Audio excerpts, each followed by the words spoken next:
When it comes to streaming, Twitch is the first site that comes to mind. There's no real competition besides YouTube that can barely hold their own without sending insane bags over to creators, essentially signing into lifelong 360 deals. Realistically, YouTube is never going to try to go band for band when it comes to live streaming content, simply because YouTube knows that VODs are king. No matter how long XQC streams, how much money Kai Snap brings in, and how long your favorite streamer is doing an uncapped subathon, a live stream cannot go on forever and it has to stop at some point. But you know what's there at the end? A VOD for people to come back to and watch over and over again, thus bringing in more money to the site and generating more ad revenue. Now, Twitch's VOD system really sucks because if you're not partner, your VODs will just get eradicated off the face of the planet after 60-ish days. And even if you are partner, it's still a ticking time bomb as to when your VODs will just get magically wiped off the platform. Which is why you see so many streamers just throw their VODs up and highlights on YouTube just to save it a hassle. YouTube knows they may not have the best streaming platform, but with their robust VOD system, the VODs will just stay up forever, thus generating sweet ad revenue for Papa Neil. Which brings us back to the overall problem we have here. Twitch has no actual competitor, thus leaving them no reason to actually do what people want them to do. Because if you think about it, right, all the other platforms just get Thanos snapped away simply because of how difficult it is to actually run a streaming platform. Mixer just kind of vanished into thin air out of nowhere, and Facebook gaming, nobody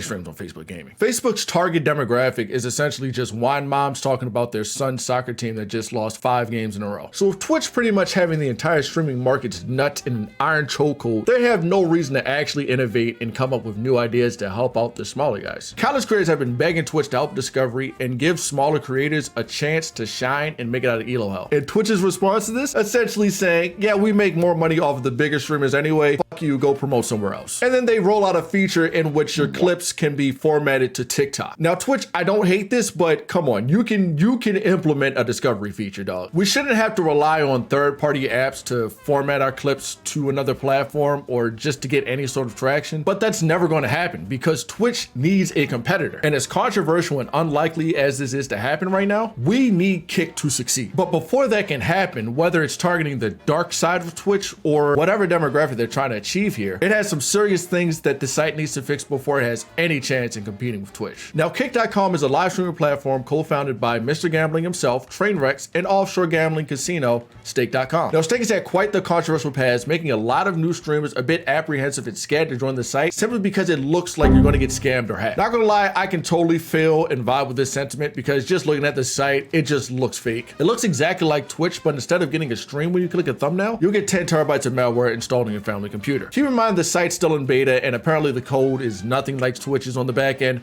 but it still looks one-to-one on the front end side. In my opinion, and a lot of the internet's opinion, it needs its own look and feel, and if they can let that cook, that's definitely one big check mark that the Kick team can check off. Now, Kick's main appeal for streamers is that it has a 95-to-5 split for revenue, as well as a terms of service that allows for a pretty decent amount of leniency. And that is a ginormous step up on Twitch's 50-50 revenue split, as well as a nice little added bonus for those edgier streamers that kind of skirt the lines of TOS. And speaking of TOS for Twitch streams, those rules aren't even like enforced across the board. It's on very specific cases that they'll actually go out and ban half of these bigger streamers. Snitches get stitches, so I'm not calling anybody else out. And since Kick is backed by Stake, it can kind of afford this 95-to-5 split for revenue, but I fear it's not going to be for long term. But I'll get to that in a second. They're also promising that all streamers of any size will have a voice, implying that they'll actually try to help out the little guys. And even though I said that a lot of streamers are scared to swap over to Kick because it just looks fishy, that promise alone is causing a huge influx of smaller streamers just to hop on Kick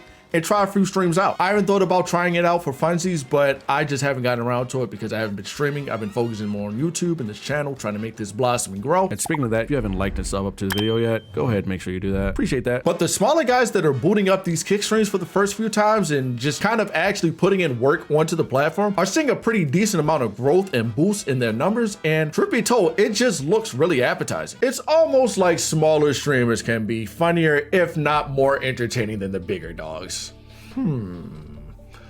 I don't know, maybe I'm crazy. But that boils down to the fact that Twitch is just egregiously overly saturated and Kick is the new guy on the block with massive viewers and massive growth potential. It's a new market in the same big boom that Mixer and Facebook gaming had. But the only problem is if Kick vanishes randomly, there's not a ton of crossover between other sites, so it's really just all for naught. And if we're being serious right now, Kick just looks like the Twitch reject site. Like everybody that gets banned or has no motion on Twitch will just all funnel and pull up to Kick just because it's the new guy on the block, and they're not banned. They'll probably get some motion there, and a lot of creators seem to think that there's no terms of service on the site, and that can lead to platforming the real creatures on the site. Now let's imagine Kick survives for, let's say, 3+ years. Looking at its current trajectory, Kick is just going to solidify that Twitch reject title, and being the home of the rejects that you're trying to compete with is just not a good look. Now let me ask you a question. As a company, would you be mad that one of your rule-bending creators got up and took their demon chats to another platform? No,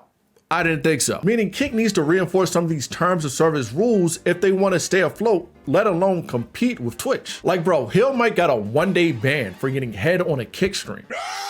Freaky frog!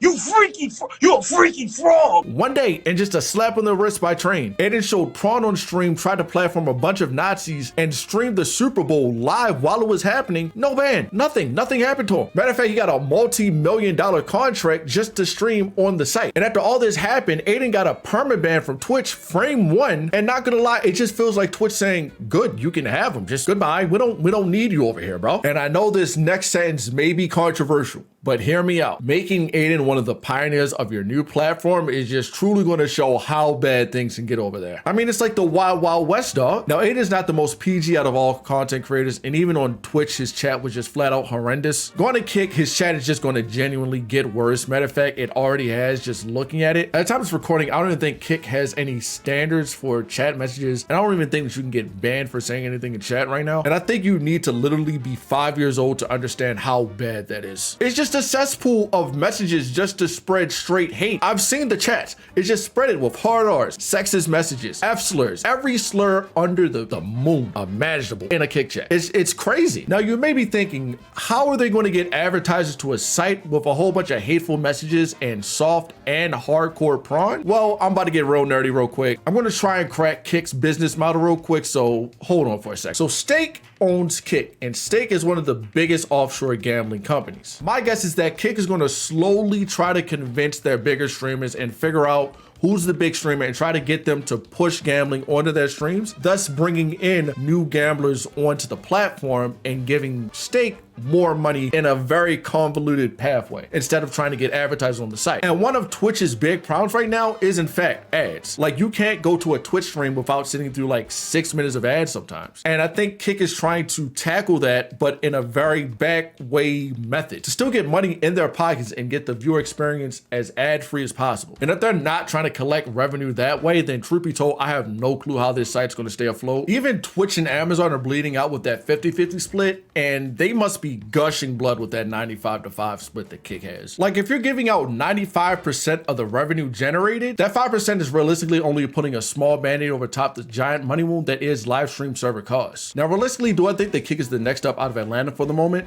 No, not by any means. There's just too many problems in how things operate over there. It just makes no logical sense. However, if we can get a big streaming platform with the pull that Kick has now and address the problems that I stated in this video, Twitch will just be shivering in their timbers. I so desperately want a new streaming platform because even though I do mostly YouTube now, I started with just streaming and I kind of want to go back to doing mostly streaming and having an editor on the side for YouTube, but that's in the future. That's like a year from now. I stopped streaming as much because I just realized how much of a waste of time it is, especially as a small creator. And there's just no growth on the site. You literally just need to focus all your attention on other platforms such as YouTube, TikTok, Instagram, and like literally anything else besides Twitch. And if you focus on that platform, you'll grow more. Like I'm seeing this effect happen in real time. Like literally, it's just too much. I can just work on a video, not waste my time, and then passive growth. Like all my videos are still getting views to this day, like passive growth. But that's enough about me. I'm not, that's for another video. Now Kick may not be the answer to the platform wars that we need, but it's one hell of a start. I like to see how they tackle the growth issues that Twitch has and kind of innovate on live streaming features on that front. Like just think about it. Take the potential growth algorithm, the 95-5 split of revenue, and shove some sensible terms of service in there. Not gonna lie, Twitch is going to be in the crosshairs. Overall, it's really exciting to see a platform such as Kick pop up and see where they can shake things up and revolutionize the industry. While Twitch may still be the top dog of right now, it's only a matter of time before a real competitor emerges. And with that being said, that was one hell of a mouthful of hashtag info trauma dump that I just dumped on your head. My fault about that. This vid took me entirely too long to record. I kept stuttering.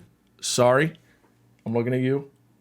So you had to sit on this. Now, if you excuse me, I'm going to go crawl back to my mom's basement where I searched endlessly for Twitter drama, internet drama, anything for me to make a commentary video on, get some views around here. Help me reach my monetization goal. If you like this vid, make sure to leave a like, subscribe because you made it this far and you clearly like me, and I'll catch you on the next one.